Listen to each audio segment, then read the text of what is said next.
3 U.S. fighter jets, shot down not by the enemy but by friendly fire. 6 American crew members had to eject mid-air during active combat in the Middle East, and incredibly, all of them survived. So how does something like this happen in one of the most advanced militaries in the world? Today, we're breaking down what happened, why it happened, and what it means as tensions rise across the region. The United States Central Command, also known as CENTCOM, confirmed that 3 U.S. fighter jets were mistakenly shot down by Kuwaiti air defenses during active combat operations. The aircraft involved were F-15 Strike Eagle fighter jets. All 6 crew members ejected safely and were recovered. They are now in stable condition. Let's pause there. 3 advanced fighter jets lost at once is significant, but the fact that every crew member survived? That's remarkable. Video geolocated by CNN appears to show one of the jets falling from the sky, followed by a parachute as the pilot ejects. Additional footage shows the pilots safely on the ground after rescue. This incident is now under investigation.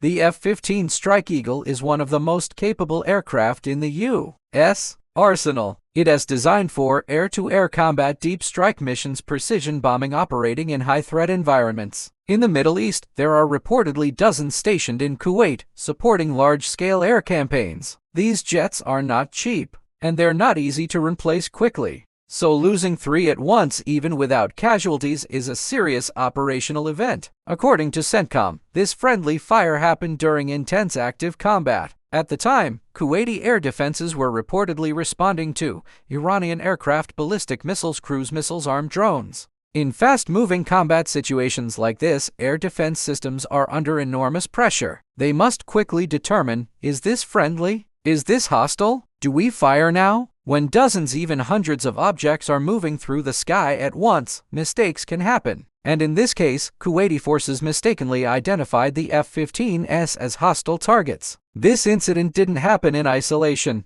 The U.S. has launched a large-scale air campaign in the region involving carrier strike groups, submarines launching Tomahawk missiles, regional air bases, remotely piloted drones. Aircraft involved in operations include MQ-9 Reaper drones, B-2 stealth bombers. The United States Air Force operates the B-2 Spirit stealth bomber, one of the most advanced aircraft ever built, valued at over $1 billion each. These bombers often fly from bases in Missouri, conducting long-range missions that can span continents. When operations reach this scale, over 1,000 sorties in a short period, the battlefield becomes extremely complex, and complexity increases risk. Reporting from Tel Aviv, journalists describe the loss of 3 aircraft in one incident as startling. It highlights the danger U.S. troops face as the conflict widens. Even though this was friendly fire, it underscores a key point. This is a real war zone. Airspace is crowded. Missile defenses are active. Drone swarms are being launched. One miscalculation, even by an ally, can lead to disaster. Near the Iran-Iraq border, dramatic scenes are unfolding.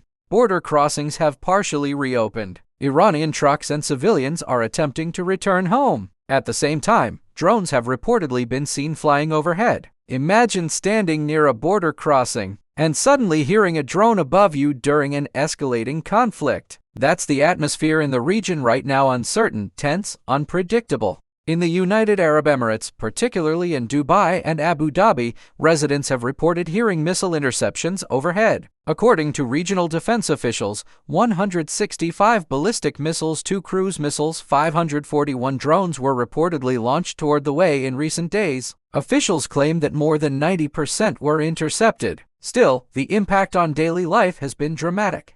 Dubai, usually vibrant and full of tourists, has reportedly seen schools move to virtual learning, some businesses close, residents sheltering in place, travelers scrambling to leave. A city known for energy and movement suddenly feels quieter. That tells you how serious the situation feels on the ground. Meanwhile, in the United Kingdom, 2 drones aimed at a Royal Air Force base in Cyprus were intercepted. The British government has stated it does not plan to conduct offensive strikes on Iran. However, UK bases may be used to support U.S. operations. That puts Britain in a delicate position. Even limited involvement can make military facilities potential targets. Let's address the key question: how does friendly fire happen in 2026 with modern technology? Here's why. 1. Radar clutter during large-scale attacks. 2. Split-second decisions under pressure. 3. Electronic warfare interference. 4. Missile and drone saturation. When dozens of threats appear on radar at once, defense operators must act immediately. The cost of waiting too long could be catastrophic, but acting too quickly can also carry consequences. That balance is incredibly difficult in live combat. CENTCOM says the incident is under investigation. Key questions include: were identification systems working properly? Was there communication breakdown? Were electronic systems jammed or disrupted? Were protocols followed? The findings could impact coordination between U.S. forces and regional allies moving forward. In modern warfare, coordination is everything. While all 6 crew members survived, and that's the most important outcome, this incident is a reminder of how quickly conflict can escalate. It shows the scale of current operations, the intensity of regional missile exchanges, the risks even allies face in active combat. War isn't just about offense. It's about coordination, precision, and split-second decisions under pressure. And sometimes even the most advanced systems aren't perfect. 3 fighter jets lost, 6 lives saved. An investigation underway. As this conflict continues to evolve, the world is watching closely. We'll continue to follow developments from the White House, the Gulf region, Israel, and beyond. If you found this breakdown helpful, make sure to subscribe and turn on notifications so you don't miss future updates. Stay informed, stay safe, and we'll see you in the next video.